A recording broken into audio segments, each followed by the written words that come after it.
Le chêne de la vengeance, roman de Sylviane Cagné, aux éditions clunisiennes.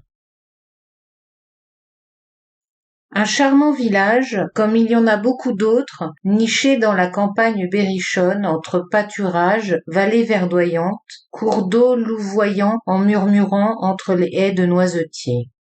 Des maisons anciennes, avec peu de trottoirs, qui bordent les routes traversières, des demeures imposantes, anciennes auberges ou hôtels qui hébergeaient la foule des acheteurs et vendeurs des importantes et nombreuses foires qui attiraient toute la région.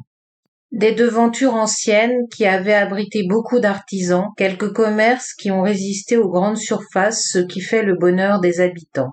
Enfin, la grande place avec en son centre l'église imposante et austère dans le style roman, bien plantée depuis 8 siècles avec son clocher massif et dominant.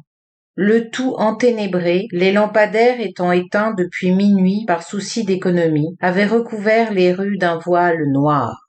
La lune pâle s'amusait avec les ombres, éclairant ici ou là un toit ou une rue obscure.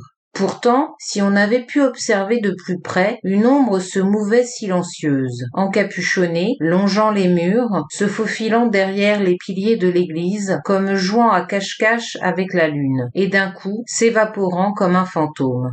Dans ce silence, le chant très matinal d'un coq retentit dans le lointain. Une aube froide se levait difficilement, le brouillard matinal s'évaporait en brume, s'effilochant au-dessus du village, qui se réveillait lentement, ici et là quelques fenêtres s'éclairaient, des effluves de café venaient chatouiller les narines, mais une silhouette avançait tremblante.